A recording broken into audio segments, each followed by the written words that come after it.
Hello and good morning. Let me share with you my betta tanks. It's feeding time. So this is tank number 1. These are all homebred, probably around 8 months old. Mostly females. Maybe a couple of males. And I feed them my breakfast. So this morning I ate fish, and that's what I feed them as well. If it's good enough for me to eat, it should be good enough for my fishes. Yeah. Sometimes I have pellets. Yeah, some pellets, but most of the time I feed them what I eat for breakfast because it's convenient. Yeah. I usually eat fish, and they love fish. Look at that. They just can't get enough.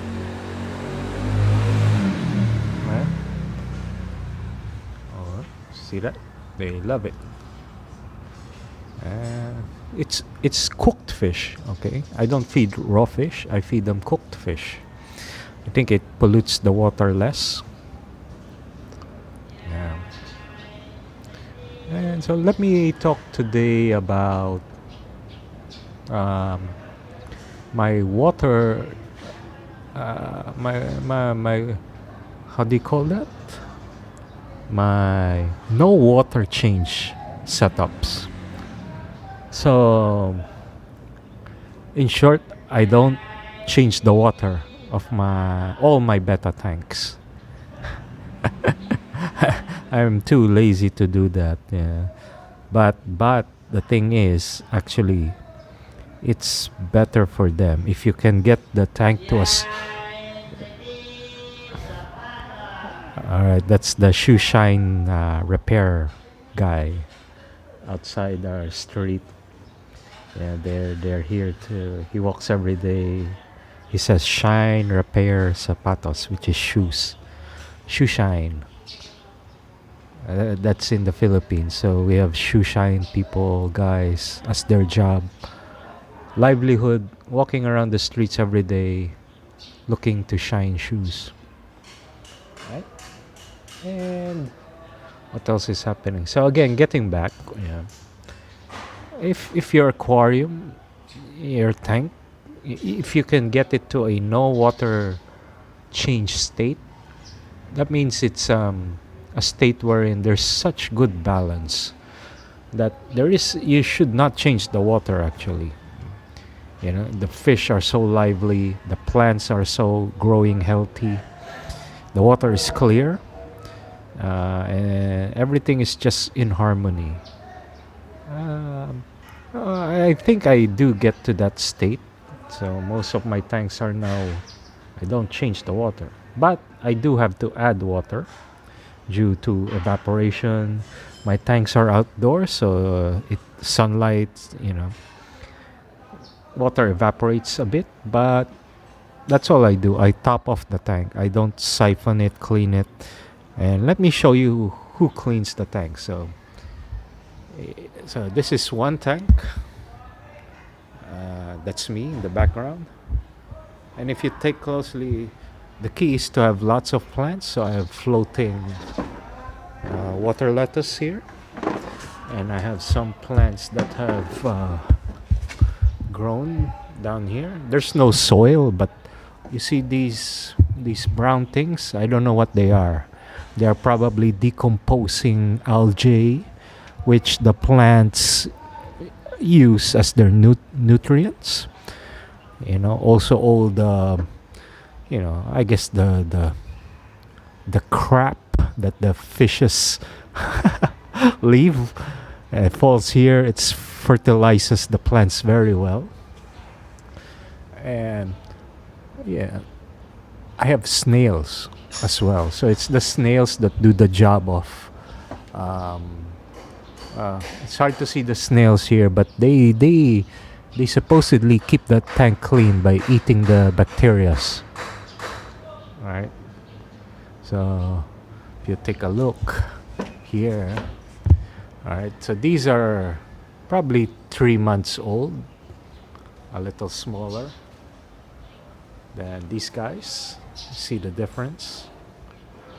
And I have lots of snails, so these are the snails. Snails. So it's a balance of plants, the right amount of fishes to keep the plants, give the plants nutrients from the wastes. And then they're in a happy state. They're all lively. Look at them swimming. They get along well, so don't worry. Yeah. People say this is cruel. Community tanks are cruel. Only if you don't know what you're doing. I've been doing this for since I was 9 years old, and I'm 47. So okay. So you know, what's cruel is keeping them in one fish in a 5-gallon tank indoors with no live plants and lonely. The water is clean, but not the same as a planted tank, and that's why you get a lot of fin rots. The fish is sluggish. You get white spots. I can tell you, all my fish out here, never ever have I seen a white spot in any of them. Yeah, so I have this, I have this, I have this, I have this, and I have those under my jackfruit tree. More aquariums over there. Those are usually my breeding tanks, and then they grow out here. So here, there's some small fries in here. So the smallest ones I put here. As they grow older, they go here. As they grow older, they go here. So I don't try to breed too much because I don't have space. So once a year I breed a few. So once in a while I get nice ones. I like the gold. I have some gold. I like this one, like the koi. I like koi. Alright, so again, let me share it. So if you see lots of plants, and don't change the water, don't siphon off the dead algae on the bottom, because I think that's what gives the plant the nutrients to grow. That's my experience. Look at this green tank. It's green. You go, this is brown. You go, oh, well, that's because I put Indian almond leaves. I just pick them off the street. In the Philippines, there's lots of almond trees. I just pick the dried ones off the street, put it here. And the thing is, it helps keep, I think it has some medicinal aid for the fishes. So it helps the small fries. It conditions the water to their liking. But the color, some like it, some don't. So I have green tanks and I have the tea color tanks. I like the tea color. It's like nature. That's what their color is in nature. Lots of leaves on the floor. So the reflection is making it hard to see. Maybe I should take the video earlier, but maybe I'll create another video. I'll just keep creating when I feel like uploading. This one, I like this one, my koi. Another koi. I tried to keep breeding these. But what the thing is, I notice not all of them come out kois. So I breed them, and then I get not koi. I guess that's my homebred, not purebred DNAs. So there I keep some plants here, more plants. The plants grow so fast, they go out of control. Yeah. So again, this is my no water change tank. I don't change the water, I just add water. Probably it would take a month or 2 months for a tank to completely cycle. So as it gets older, it gets better. So actually the plants here, they started off like little things, They're like this tall. They're it's just fingerlings or whatever, and then they just grew. After this probably took around 6 months to grow to this state, like this one. Excuse me. Outside there, they're changing the electricity posts. Yeah, they just climb the post. All right. So yeah. These are my fishes. My yeah. Don't change the water. But if you keep it indoors and you don't have plants, you have no choice. You have to keep changing the water. Yeah. Keep it changing, keep changing. What I did was try to create a natural ecosystem. So I have snails, lots of plants, lots of sunlight. Yeah. I'm in nature, outside, outdoors. For some reason, the outdoors I feel is needed. I don't get sick fishes when they're outdoors, but when I try to keep them indoors, yeah, they become very sickly. Lots of issues. So I put them all outdoors because I love my fishes. You know, they might be in community tanks, but you know, they're so much happier and healthier. Yeah. Just because they're called fighting fish doesn't mean they should live in isolation. Humans fight all the time, right? Yeah. Probably fight more than fighting fishes.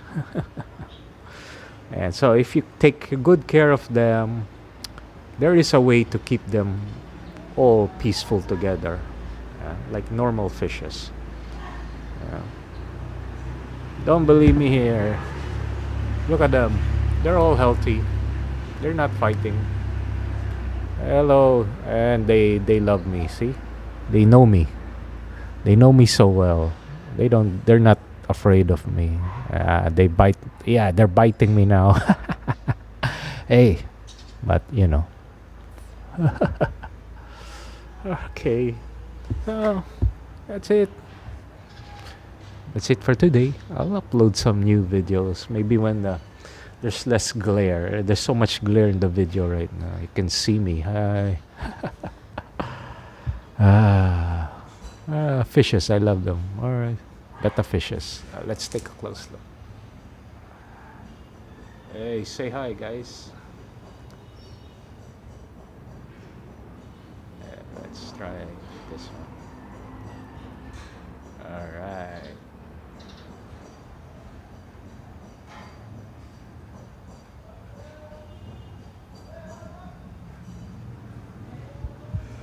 All right, enough fish for today. Hope this inspires you to try to do community tanks, you know. Keep them together. There are fishes, they have feelings. They don't want to be alone.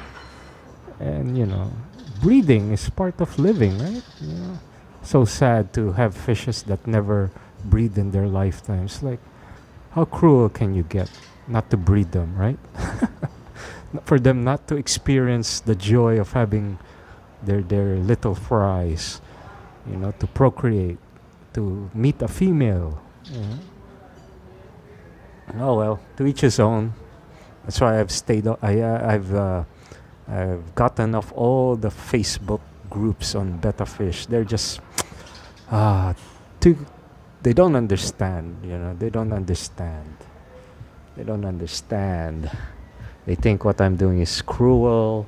I don't know. I don't know how to take care of my fishes. Whatever. Whatever. Yeah. All I know is they're happy. They swim. My fishes are swimming around together, interacting, swimming. They're not fighting.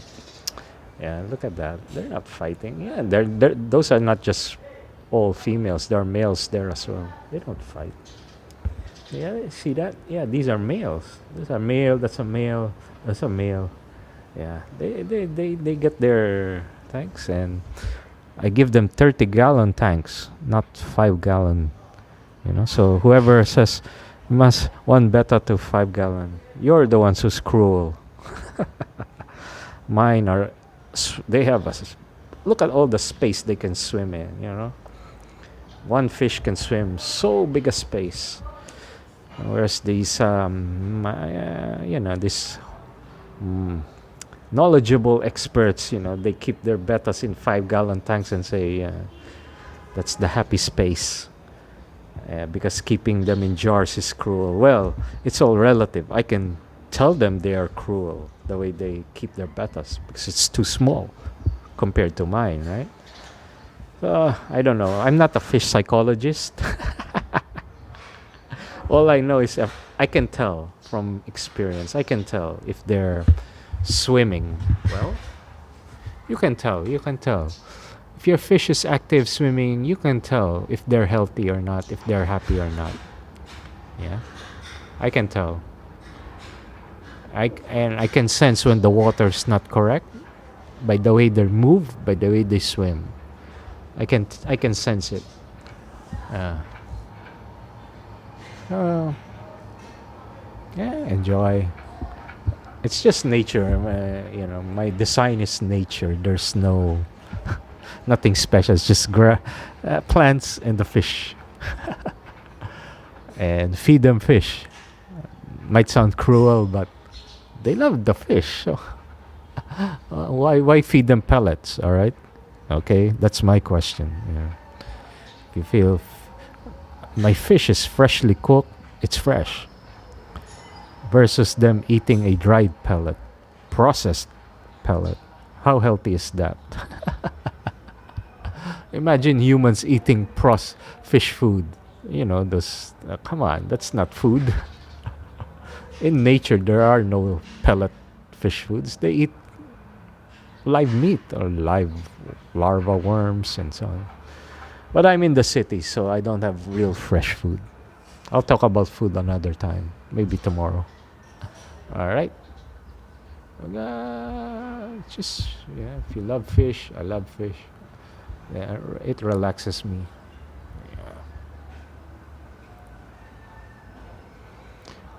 If you have questions, leave it in the comments. Hopefully, I can help answer your betta concerns or queries, so on. To each his own, right? There are many ways to raise bettas, many ways to keep them happy. How big a tank, small a tank. We're not fish psychologists, come on. But actually, bigger is better because the water temperature does not fluctuate so much. So it's easier to keep them in a happy space with more water. If it's a small bottle, the water temperature can fluctuate from day to night, and that's not good for them. On the other hand, you have to keep them separate if they're fighting. So yes, there are some bad fishes. So I separate those. If they're bad fish, they have to live on their own, fine. But right now, most of them live together. Only my breeders are living on their own mansions over there, their own 10-gallon tanks. Yeah, they're my breeders. They get special treatment. Once in a while, I put a female in their tank, and then they give me new fishes to rear. All right. So tomorrow. All right. So cheers, guys. See you. Thumbs up if you like my community tank. And that's it. They're happy. Chill. I'm not stressed. The fish are not stressed. It's the humans who are getting stressed about my setups. My fish aren't. They're happy living together. I don't know why the humans are getting stressed. All right. Goodbye.